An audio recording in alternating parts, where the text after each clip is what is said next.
los ojos de María. El mundo, la actualidad, las preguntas más profundas sobre Dios y la vida humana en todas sus facetas necesitan ser mirados con los ojos serenos de la Virgen, la Madre de todos los hombres.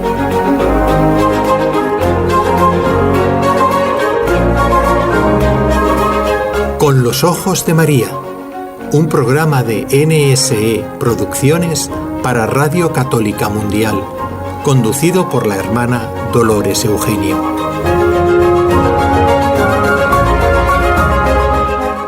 Un cariñoso saludo para todos nuestros oyentes que en este momento están conectando con nosotros para tener este programa, para que vayamos cada día más al Señor.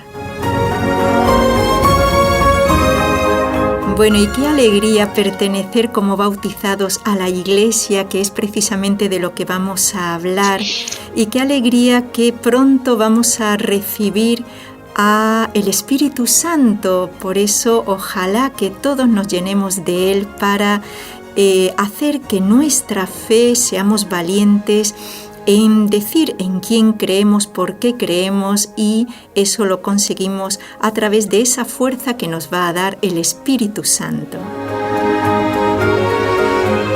Bueno, un día más, como digo, estamos haciendo este programa desde los estudios centrales de NSE en Barcelona, en España, para Radio Católica Mundial, en conexión con nuestro compañero Jorge Graña en la ciudad de Birmingham, en Alabama. Bueno, y también saludo a mi compañero aquí, Carlos Quequesana, que está también muy pendiente siempre de estos programas. Bueno, vamos a iniciar con las preguntas de esta semana que hemos elegido para que la puedan contestar. Primera pregunta: ¿quién fue el rey que conquistó Jerusalén y la hizo capital del reino de Israel? Segunda: ¿cuál es el cuarto mandamiento de la Santa Madre Iglesia? Tercera: ¿qué santo es el autor del primer Belén o representación de la Navidad?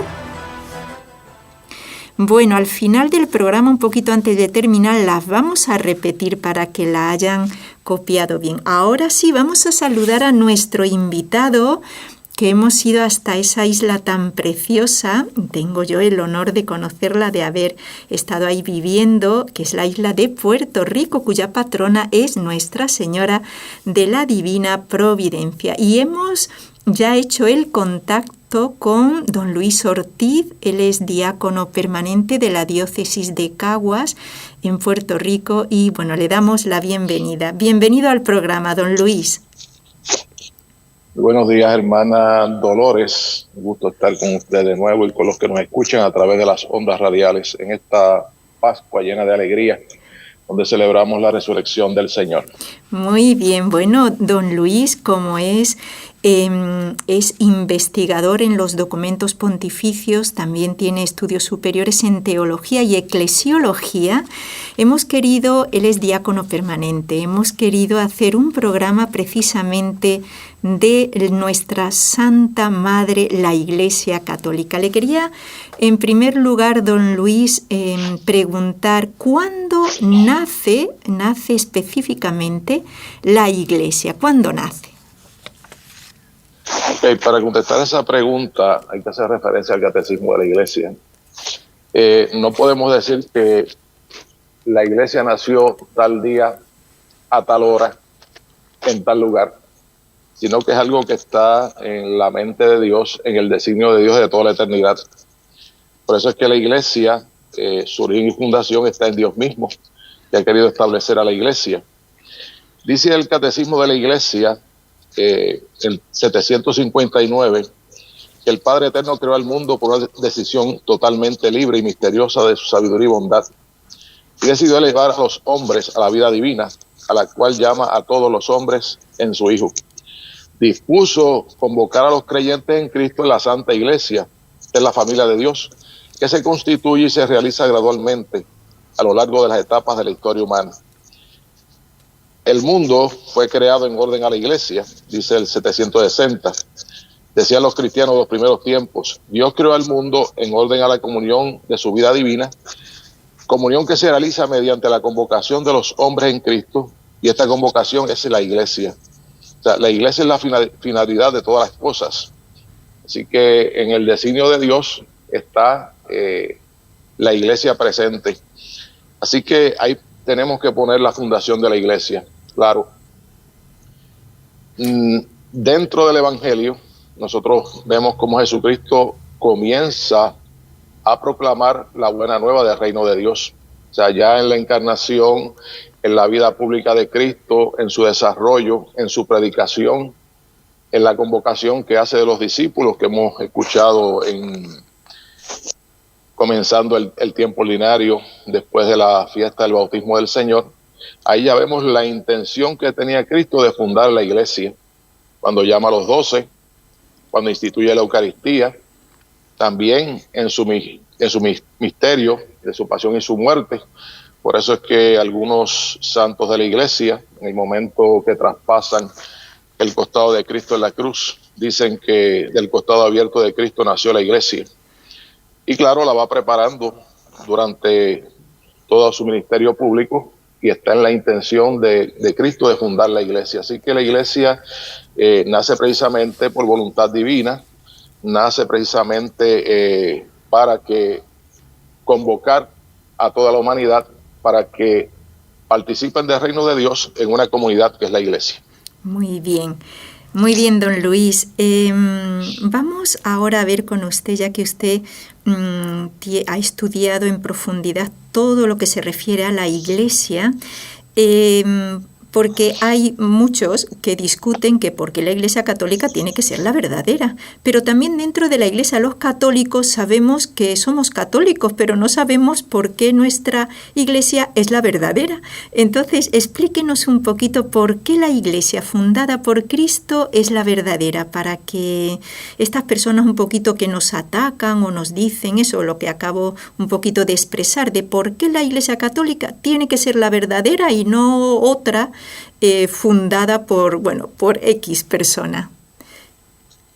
Bueno, porque la intención de Jesucristo era fundar la iglesia, y la iglesia tiene 4 propiedades que son esenciales. Sí. Que es una, santa, católica y apostólica. Entonces, ahí está el fundamento de lo que es la iglesia. Jesucristo tenía la intención de fundar la iglesia, pero el Señor quiere que el pueblo de Dios sea uno solo. Es una sola iglesia. Cuando le dice a Pedro, tú eres Pedro y sobre esta piedra edificaré mi iglesia, no le dice mis iglesias, no dice mi iglesia. ¿Por qué? Porque la intención es esa. Entonces, la oración de Jesús antes de despedirse, dice el Evangelio según San Juan, era que todos sean uno. Y así lo menciona durante la Sagrada Escritura. El apóstol Pablo lo habla también, que la iglesia es un solo cuerpo, que tiene muchos miembros. Así que en la voluntad expresa de Cristo está precisamente la iglesia como un cuerpo, una sola.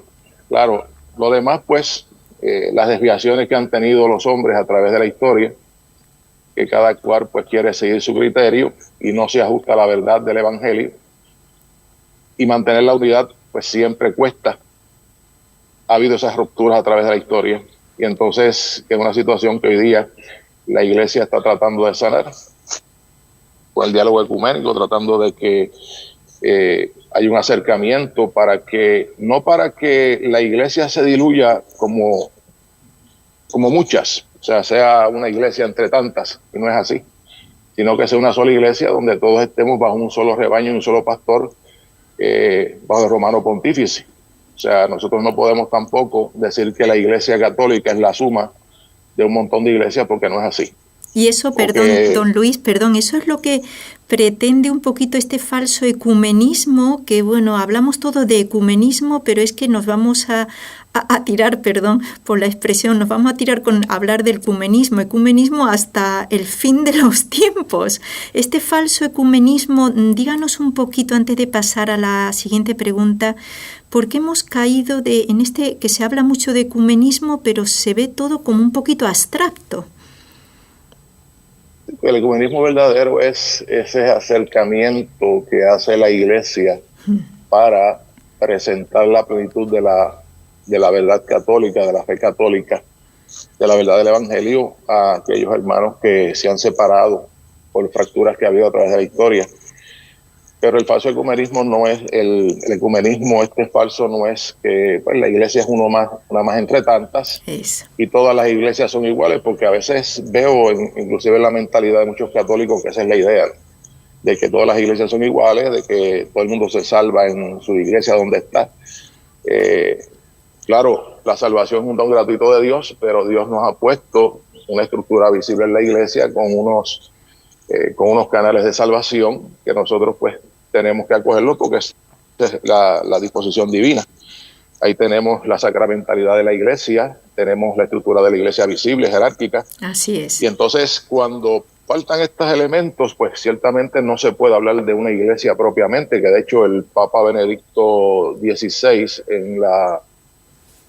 Joseph Ratzinger en aquel tiempo, cuando escribió Dominus Jesu, una carta que escribió relacionada con el diálogo interreligioso y el diálogo ecuménico, pues señala precisamente eso, o sea que la Iglesia de Cristo tiene unas propiedades, es una santa, católica y apostólica, y que las otras comunidades, hay iglesias, por ejemplo, iglesias ortodoxas, que son también apostólicas porque vienen de los apóstoles, aunque hubo una fractura en un momento dado, en el año 1054, pero conservan elementos de la verdadera iglesia. También hay iglesias, en este caso, que no tienen esas cuatro características. Él no las llama propiamente iglesias, sino que las llama comunidades eclesiales. O sea, todo lo que tienen estas iglesias, sean las iglesias más tradicionales ortodoxas o estas comunidades eclesiales, como él llama en su carta, son elementos que vienen de la Iglesia Católica. O sea, la Biblia, los sacramentos que algunos de ellas tienen, por ejemplo, las iglesias más tradicionales ortodoxas, son elementos que vienen de la Iglesia Católica.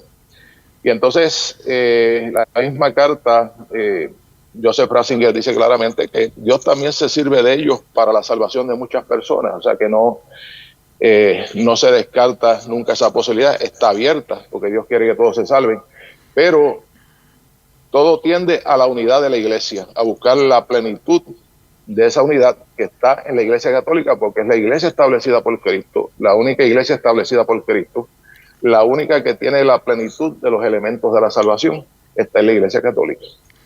Ah, sí, muy bien. O sea que esto que nos está diciendo que escribió Joseph Ratzinger, que a las demás no se llaman iglesias propiamente, sino comunidades cristianas. No sé si le entendí bien. O sea que eso que vemos a veces, yo lo he visto quizás más en América, iglesia de los últimos tiempos, iglesias de no sé qué. O sea, propiamente no tendrían que poner ese nombre. O sea, el asunto es lo siguiente, dice aquí el número 17 de esta carta de Joseph Ratzinger, Dominus Jesu, dice: existe por lo tanto una iglesia de Cristo que subsiste en la Iglesia Católica, gobernada por el sucesor de Pedro y por los obispos en comunión con él. Las iglesias que no están en perfecta comunión con la Iglesia Católica, pero se mantienen unidas a ella por medio de vínculos estrechísimos, como la sucesión apostólica y la Eucaristía válidamente consagrada, son verdaderas iglesias particulares. Se está refiriendo a las iglesias ortodoxas. Por eso también en estas iglesias está presente y operante la Iglesia de Cristo, si bien le falta la plena comunión con la Iglesia Católica, a rehusar la doctrina católica del primado, que por voluntad de Dios posee y ejercita objetivamente sobre toda la Iglesia el obispo de Roma. Por el contrario, las comunidades eclesiales que no han conservado el episcopado válido, la mayor parte de esas iglesias que andan por ahí, ¿no?, y la genuina e íntegra sustancia del misterio eucarístico, no son iglesias en sentido propio. Sin embargo, los bautizados en estas comunidades por el bautismo han sido incorporados a Cristo, por lo tanto están en cierta comunión, si bien imperfecta, con la iglesia. En efecto, el bautismo en sí tiende al completo desarrollo de la vida cristiana mediante la íntegra profesión de la fe, la Eucaristía y la plena comunión en la iglesia.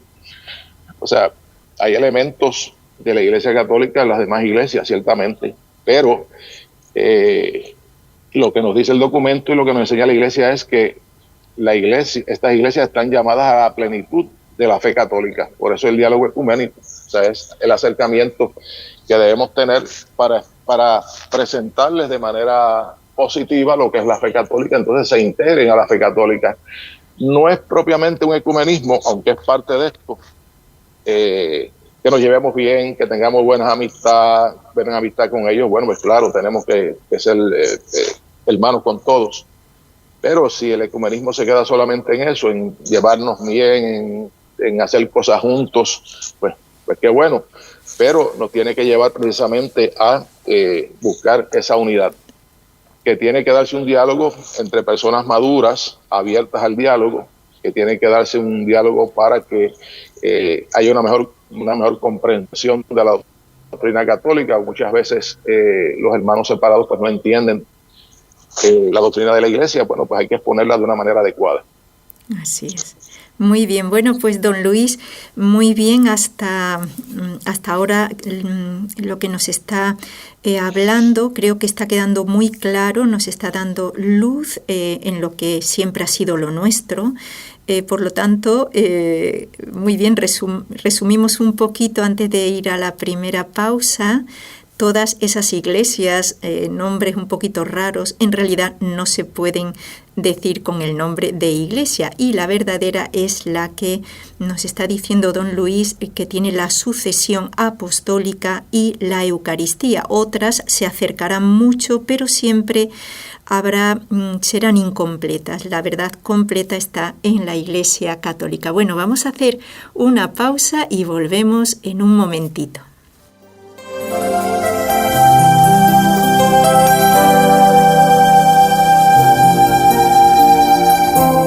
Estás escuchando en Radio Católica Mundial el programa Con los Ojos de María, en vivo y en directo, presentado por el equipo Nuestra Señora del Encuentro con Dios desde Barcelona. Bueno, ahora vamos a entrar en algo, también dentro de la Iglesia, un pecado grave dentro de los bautizados, que es la apostasía. Yo, trabajando en un arzobispado, en cierto arzobispado, bueno, pues diariamente venían a la Cancillería a presentar su apostasía personas católicas. Entonces, claro, esto daba un dolor, porque este pecado es muy grave y conlleva cosas muy graves. Por eso, ya que don Luis es experto en estos temas de eclesiología, me gustaría que hablara, porque no es una cosa que parece de la antigüedad, la apostasía, es que al día de hoy hay apóstatas formales, es decir, que van y firman su apostasía y firman que yo ya no quiero ser de la Iglesia. Entonces, don Luis, háblenos de este pecado y de la gravedad de la apostasía. Sí, los pecados contra la fe en el derecho canónico están estipulados, que son el cisma, la herejía y la apostasía.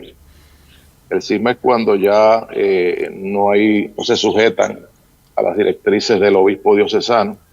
Hay una rebeldía en contra de un obispo diocesano contra el Santo Padre. Entonces, la herejía es cuando ya se niega un artículo de fe de manera pertinaz.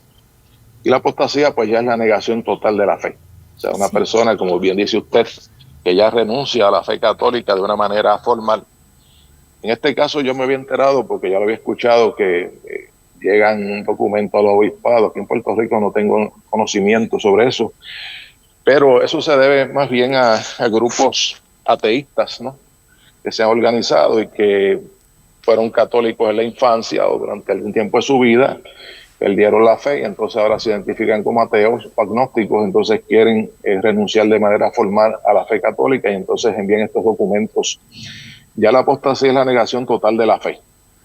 De hecho, no es nuevo. El apóstol Pablo, en la carta a los Tesalonicenses, en el capítulo 2, versículo 1 al 9, nos habla de la venida del Señor y nos dice claramente que al final de los tiempos, antes de la venida del Señor, muchos apostatarán de la fe.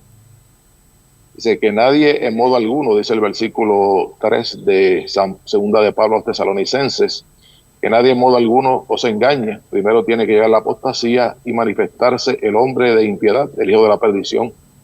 El que se enfrenta y se opone, se pone por encima de todo lo que se llama Dios y es objeto de culto, hasta instalarse en el templo de Dios y proclamarse el mismo Dios. O sea, ya se estaba dando desde el principio de la iglesia, especialmente la apostasía. Cuando nosotros leemos las actas de los mártires, nos damos cuenta que los mártires daban su vida por no renegar la fe. Pero había otros que sí apostataban, tal vez por temor a los dolores, a los tormentos del martirio, o por perder privilegios, pero se ha dado a través de la historia, y especialmente en este tiempo que estamos viviendo nosotros, porque ya el avance que ha tenido el proceso de secularización que tenemos nosotros, donde ya para muchos Dios no significa nada. Tenemos unos gobiernos con unas democracias liberales hoy día que ya no están cimentados sobre los valores cristianos. Antes uno tenía gobernantes aquí en Puerto Rico, recuerdo, y en otros lugares, que aunque no fueran cristianos católicos practicantes, pero en su fundamento y en su ser mantenían ciertas cosas que eran propias de la cultura cristiana.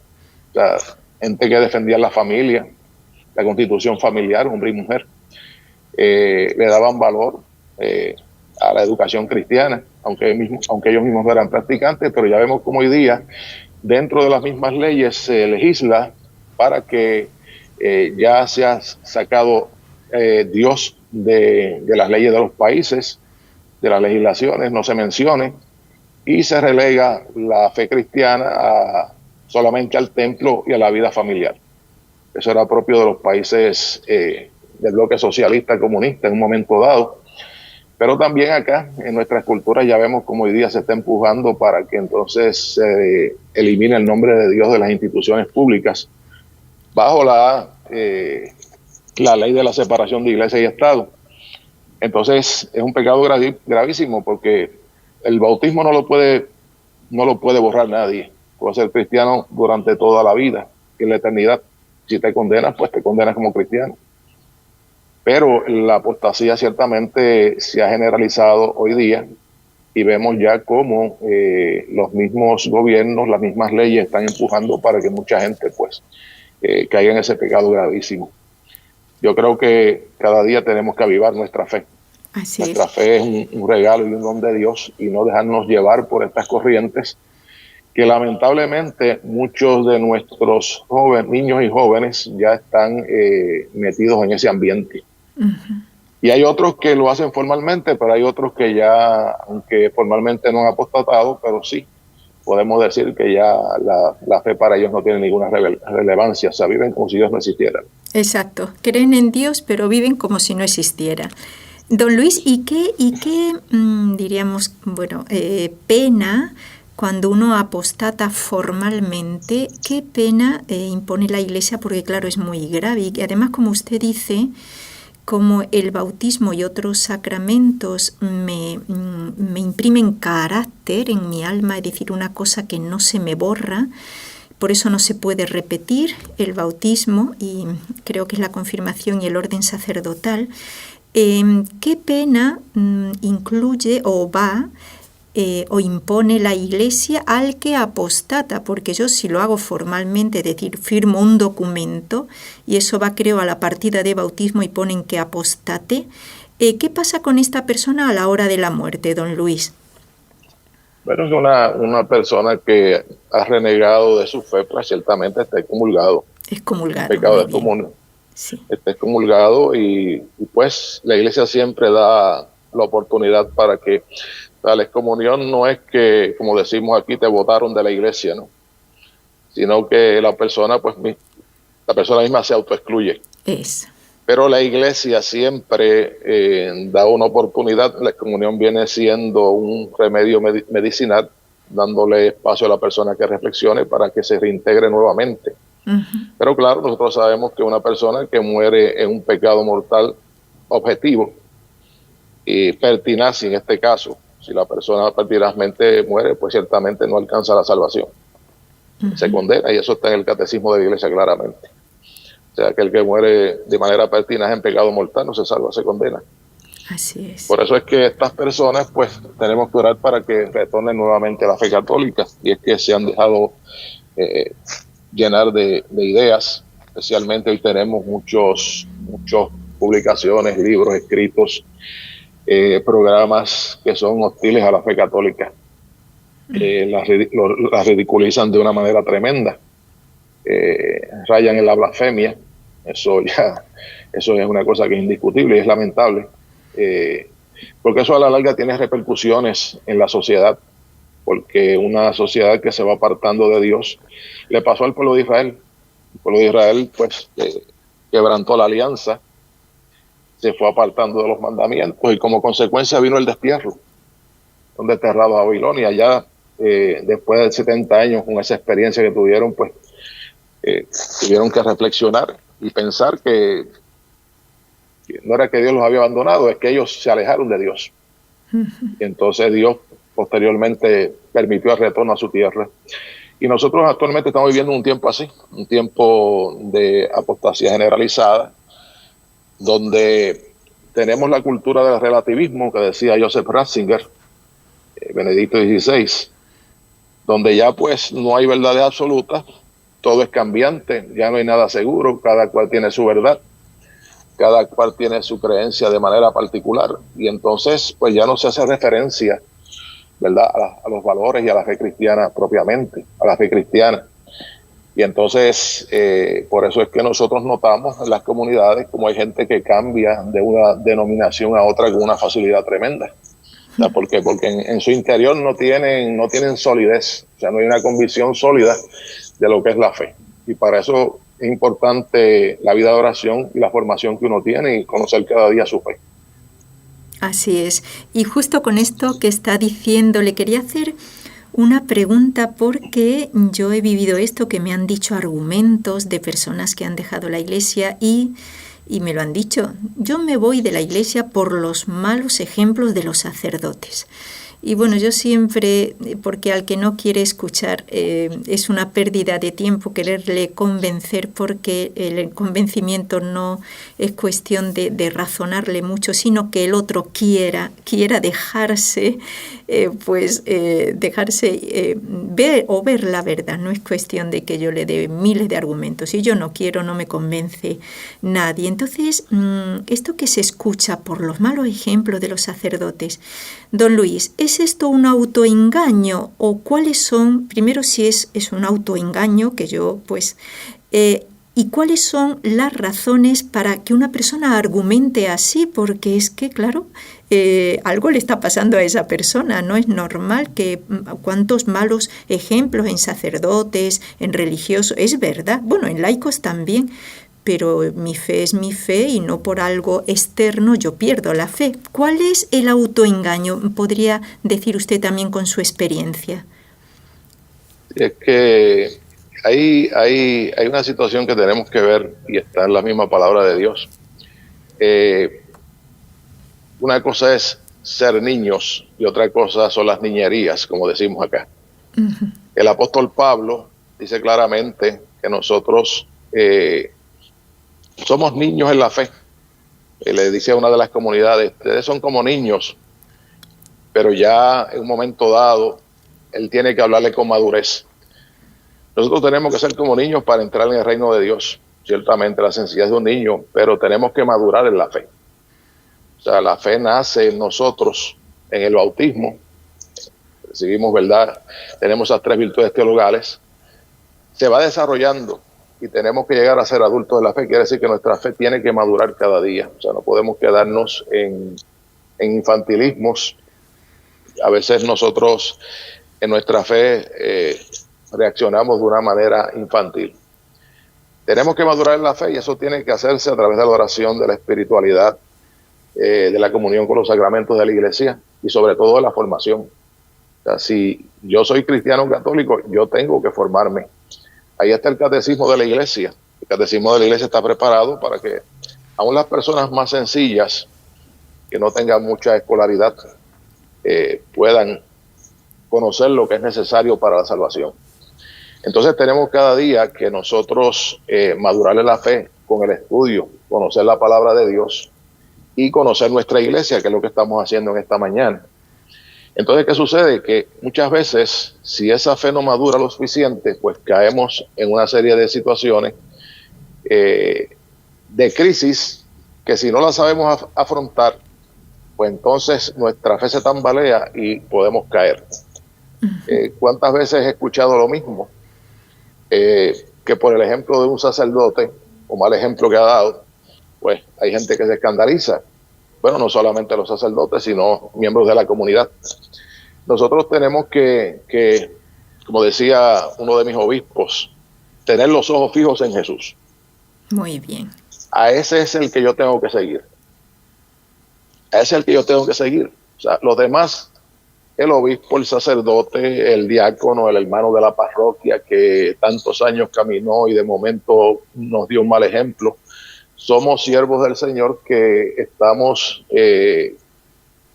expuestos a la fragilidad y las limitaciones, por eso que tenemos que perseverar en la fe cada día. Entonces, a veces buscamos una justificación, en este caso, para yo romper con la iglesia o irme a otra comunidad, simplemente por fijarme en los ejemplos, malos ejemplos de un sacerdote o de un miembro de la comunidad. Entonces eso no es ser maduro en la fe. O sea, mi fe no depende de que el cura sea santo. Puede haber cura santo, ciertamente, hay muchos santos que yo conozco, pero si él no es santo y da escándalo, bueno, yo tengo que ocuparme de mi santidad. Exacto. Y entonces hay medios para uno corregir dentro de la comunidad. Está la corrección fraterna, ¿no? Si hay un presbítero o un hermano de la comunidad, pues es deber de la comunidad corregirlo. Le cuento esta situación que pasó porque me encontré hace muchos años con una hermana que tenía unos problemas en el matrimonio. Y resulta que ella pues estaba buscando solución para su crisis matrimonial y entonces se integró a la comunidad. El sacerdote la atendía, pero que llegó un momento dado en que no pudo resolver su situación, el marido se separa de ella y entonces el camino que ella tomó fue irse a otra iglesia. Se fue a otra iglesia. Entonces, ¿qué sucede con esto? A veces pensamos que nuestra fe católica es una camisa que yo me quito y me pongo, ¿no?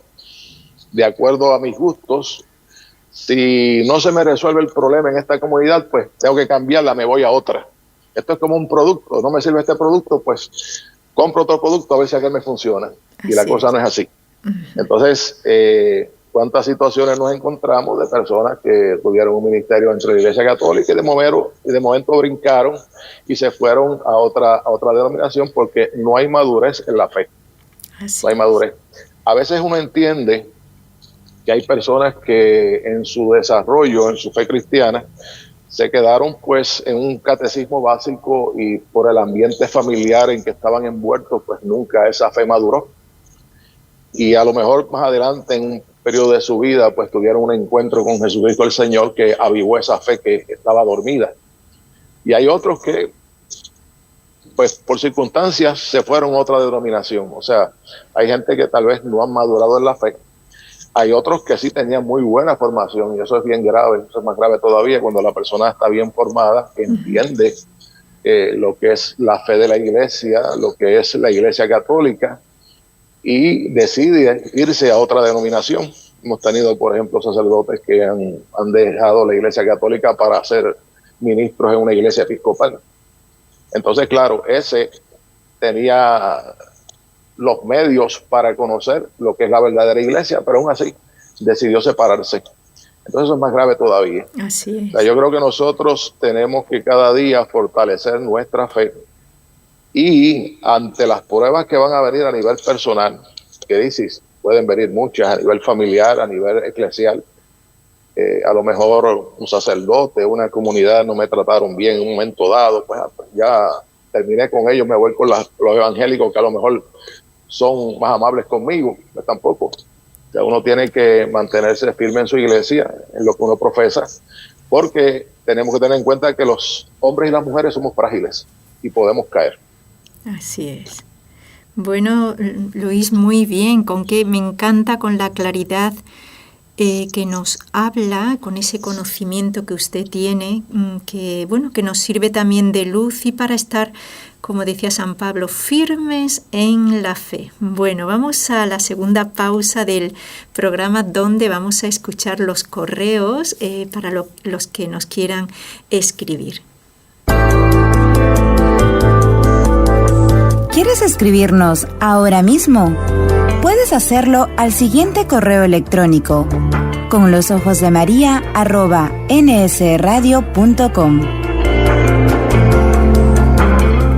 Bueno, también se escucha, yo hablo aquí de lo que se escucha, porque yo creo que la mayoría de nuestros oyentes, que son muchos, gracias a Dios, escuchan esto que voy a decir. Bueno, es que la Iglesia, los dogmas, la moral, esto tiene que cambiar, porque es que estamos en otros tiempos y la Iglesia tiene que modernizarse. Bueno, y entonces uno dice, pero vamos a ver, ¿en qué hay que modernizarse?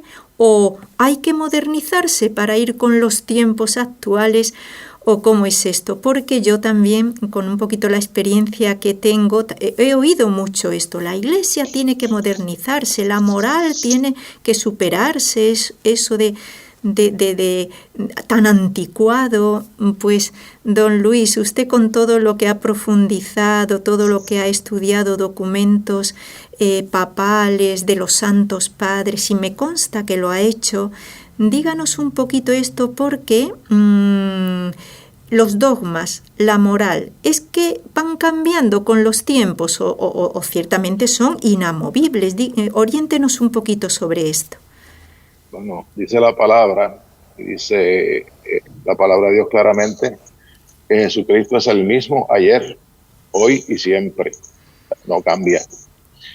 La doctrina de la Iglesia, lo que enseña la Iglesia en el Evangelio, es algo que no puede cambiar.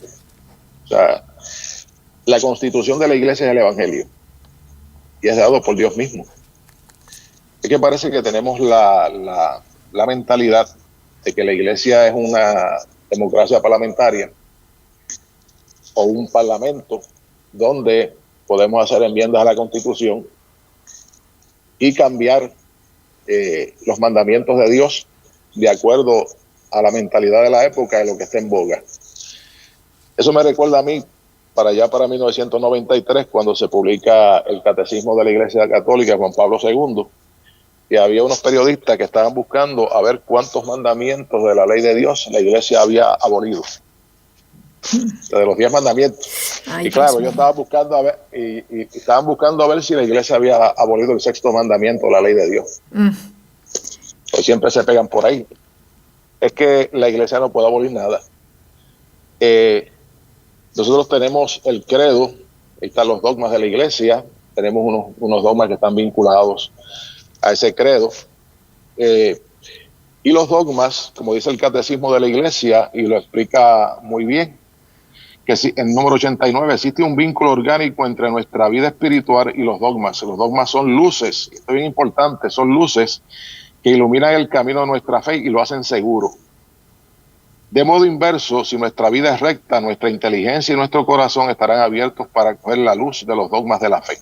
O sea, mucha gente piensa los dogmas son una restricción al pensamiento. Es que esto es así, tiene que ser así y no puede cambiar. Entonces, ¿por qué no puede ser de otra forma? No, porque es una luz en el camino, es una verdad de fe que hace el camino seguro, que la Iglesia lo ha definido de manera solemne, de parte de la palabra de Dios y parte de la tradición de la Iglesia.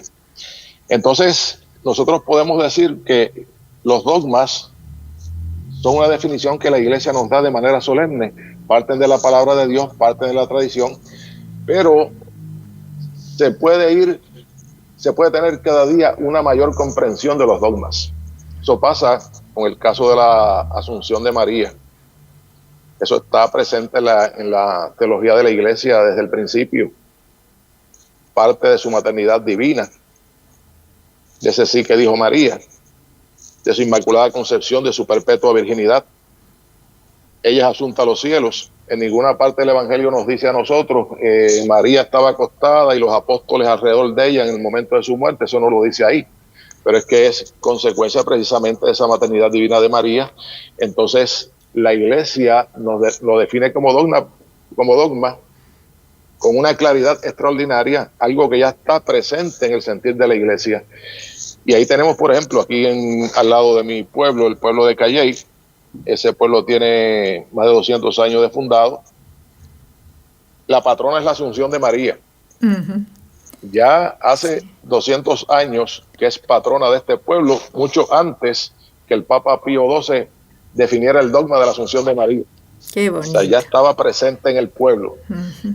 Entonces, a veces pensamos que la Iglesia tiene que irse adaptando a los tiempos. Bueno, el mensaje del Evangelio es el mismo, el contenido de la fe es el mismo. Cada día podemos tener una mayor comprensión de lo que son los dogmas de la Iglesia, como este caso de la Asunción de María, además los demás dogmas. Pero la esencia del dogma no puede cambiar de ninguno. Sí. Ahora recuerdo yo un teólogo, de hecho, español, no voy a mencionar el nombre aquí, pero bueno, el asunto es el siguiente. Comienzan a reflexionar sobre la resurrección de Cristo. Jesucristo resucita al tercer día. Los ángeles mueven la piedra del sepulcro, Él resucita, el cuerpo no está. Dice el Evangelio que los guardias ver que ya no estaba el cuerpo ahí, y los judíos le pagaron una gente para los guardias para que dijeran que se robaron el cuerpo de Cristo. Entonces este teólogo, la Iglesia nos enseña que nosotros resucitaremos en cuerpo y alma, con un cuerpo glorioso, glorificado, transformado totalmente. Pero este teólogo comenzaba a enseñar que el cuerpo de Cristo no sabemos dónde está. Debe estar enterrado en algún lugar de Tierra Santa y no lo han descubierto todavía. Sí. ¿Por qué? Porque hace una separación entre lo que es la resurrección. Sí, Jesús resucitó de una manera espiritual, pero su cuerpo se quedó. Pero sí, nosotros sabemos que el cuerpo de Cristo está glorificado. Así es. Glorificado junto al Padre, igual que el de María, la Asunción de María. ¿Por qué? Porque se empieza a reflexionar de esa forma, entonces se le cambia lo que es esencial y lo que es sustancial al dogma de la Iglesia. Entonces eso no se puede hacer. Otro ejemplo me pasó a mí, tomaba clases de Derecho Canónico con una hermana, con una licenciatura en Derecho Canónico de la Gregoriana de Roma.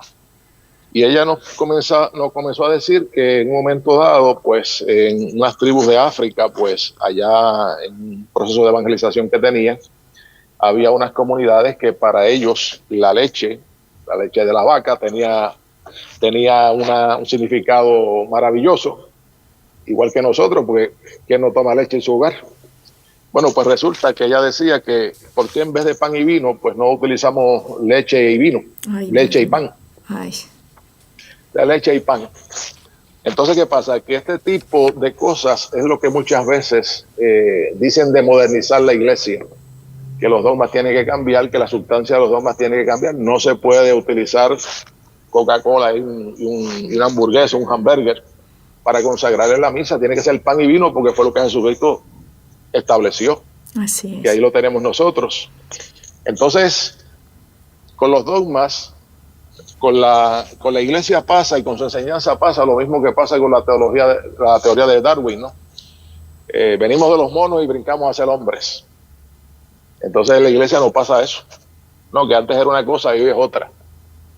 Entonces eso, el movimiento modernista que comenzó en el siglo XX, Alfred Luisi, que era un sacerdote jesuita, que de hecho fue excomulgado de la Iglesia, el Papa Pío X escribió la encíclica Pascendi Domini Gregis,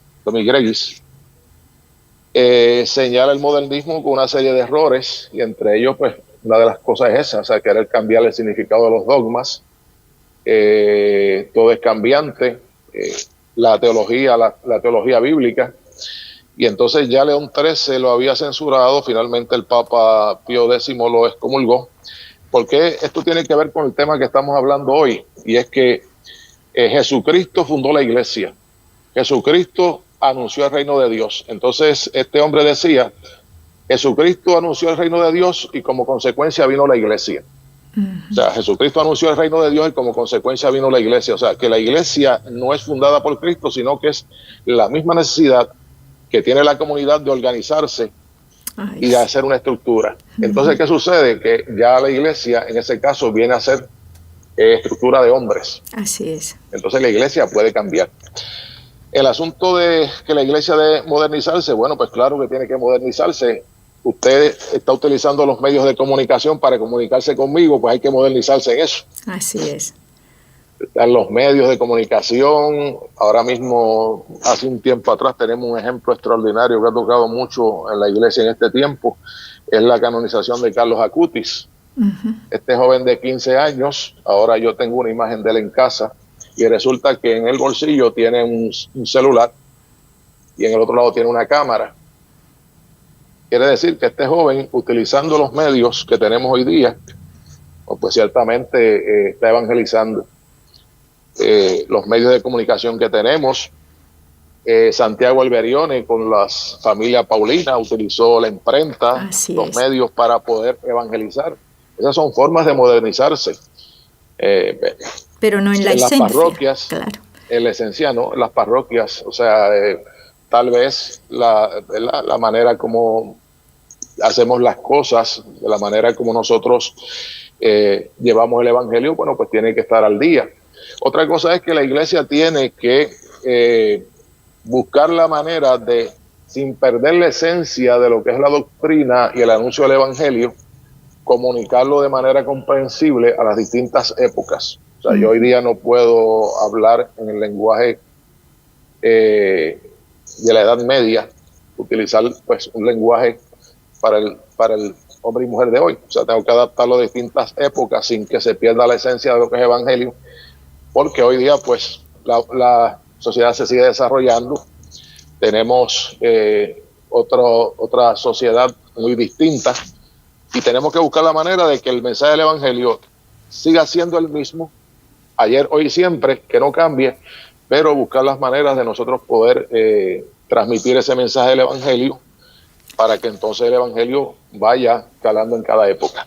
Bueno, muy bien, qué bien nos lo ha explicado así diríamos tan escuetamente, pero muy bien, ni una palabra más ni una menos, es lo que es.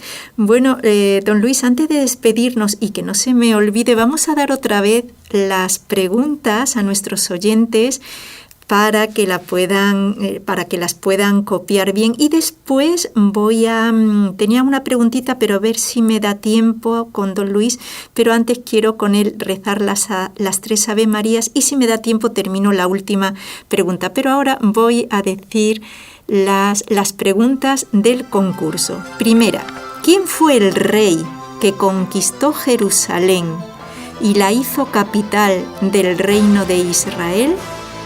¿Cuál es el 4.º mandamiento de la Santa Madre Iglesia? ¿Y qué santo es el autor del primer Belén o representación de la Navidad? Bueno, igualmente se la voy a hacer la pregunta porque creo que nos quedan unos minutos todavía para las 3 Ave Marías. Don Luis, aunque ya me lo ha contestado todo muy bien y con mucha seguridad, porque claro, usted ha estudiado mucho, ha investigado, y está en relación con lo que hemos estado hablando durante el programa. Muchos se van de la iglesia y dicen, también argumentan, que es que en las otras denominaciones o sectas es que no hay tanta exigencia, es que la iglesia me pone un corsé que no me puedo mover. Esto lo ha dicho usted un poquito, pero a ver si puede especificarnos un poquito más por qué se quejan de esta exigencia. Debe ser porque no queremos entrar por la puerta estrecha ni por la senda. Bueno, debe ser eso, ¿no, don Luis? Sí, es lo mismo que le estaba diciendo. A veces nosotros, la iglesia y el evangelio, bueno, ciertamente es exigente, pero es algo que no es imposible de cumplir. Así o sea, es. Dios no le pide a uno cosas que uno no pueda cumplir. O sea, la iglesia hoy pues nos pide aquello que es lo necesario para la salvación. Así y es algo que hasta los niños pequeños lo pueden vivir. Ahí tenemos, por ejemplo, me gusta mucho el ejemplo de los niños de Fátima. La iglesia, ciertamente, para uno desarrollarse la vida espiritual, uno tiene que tener una disciplina en la fe, una disciplina en la oración, una disciplina en el estudio. Y entonces, cuando pasan estas cosas es porque las personas quieren buscar acomodo. Así es. Quieren buscar acomodo, a ver qué iglesia me permite hacer ciertas cosas que tal vez en la iglesia católica pues no puedo hacer, o su enseñanza no puedo hacer. Y entonces pues otra cosa bien importante es que hoy día la iglesia católica, nosotros la teología nuestra y la enseñanza nuestra va a la razón, ¿no? Sí. Es iluminada nuestra razón por la fe. Otras iglesias pues van mucho a lo emocional, a lo sentimental. Entonces se ha quitado de nuestra mente mucho el yo creo, yo tengo fe. Y creo que esto es así porque Dios me lo enseña a través de la iglesia, y otros se van de la iglesia católica porque estamos invadidos por el sentimiento, o sea, lo que yo siento. El sentimiento subjetivo de que yo tengo que sentir emociones y tengo que sentir un gozo, y yo siento un gozo en mi alma y en mi ser, pero el día que estés en el Getsemaní, ¿qué vas a hacer? Así es. Como pasó con Cristo. En sentimentalismo, y entonces si aquí en esta iglesia no me siento bien y no siento el Espíritu Santo, pues me voy para otra donde el pastor pues predica mejor. Hay que tener mucho cuidado los católicos porque a veces caemos en eso también. Así es, qué bien. Me voy de esta parroquia para la otra porque el padre aquí pues es un viejito de 90 años, casi no se escucha, pero aquel párroco de allá tiene mucho avivamiento. Bueno, y cuando no está el párroco en otra parroquia, ¿para dónde vas a ir? Así es. Entonces tenemos que tener en cuenta eso también. O sea, nuestra fe es una fe también racional, iluminada, ¿verdad?, por el Espíritu. Nuestra fe que tiene que ir madurando. También tenemos sentimientos, pero muchas veces muchos cristianos católicos se dejan invadir por ese pensamiento protestante del sentimentalismo. Así es. Me voy para donde en esta parroquia está como muy aburrida, me voy a la otra parroquia donde hay panderetas allá y la gente danza y se mueve. Muy bien. Don Luis, entonces no nos va a dar tiempo las 3 Ave Marías, pero las voy a englobar las 3 en una. Si nos quiere acompañar para rezarla. María, Madre mía, por el poder que te concedió el Padre, por la sabiduría que te concedió el Hijo y por el amor que te concedió el Espíritu Santo, líbranos de caer en pecado. Dios te salve María, llena eres de gracia, el Señor es contigo, bendita tú eres entre todas las mujeres y bendito es el fruto de tu vientre Jesús. Santa María, Madre de Dios, ruega por nosotros pecadores, ahora y en la hora de nuestra muerte. Amén. Bueno, ahora sí, don Luis, muchísimas gracias. Cuánta luz nos dan sus programas. Le vamos a seguir invitando porque ciertamente la formación que usted tiene pues es inmejorable, muy buena, y también usted hace un servicio con su formación. Bueno, hasta la próxima vez que nos encontremos con usted, don Luis. Bendiciones para todos. Gracias. Bueno, nada más. Acuérdense que tenemos la peregrinación a Fátima del 17 al 22 de junio. Y acuérdense que hemos cambiado el nombre de la página web. Ahora es Fundación nsfundación.com. Acuérdense, nsfundación.com, y ahí podrán encontrar todos los programas. Bueno, pues nada más, que el Inmaculado Corazón de María y San José les bendigan siempre. Has escuchado un programa de NSE Producciones para Radio Católica Mundial.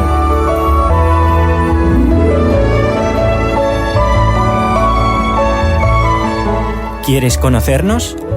Escríbenos al correo electrónico conlosojosdemaria@nsradio.com.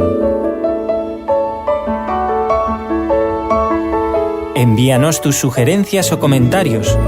conlosojosdemaria@nsradio.com.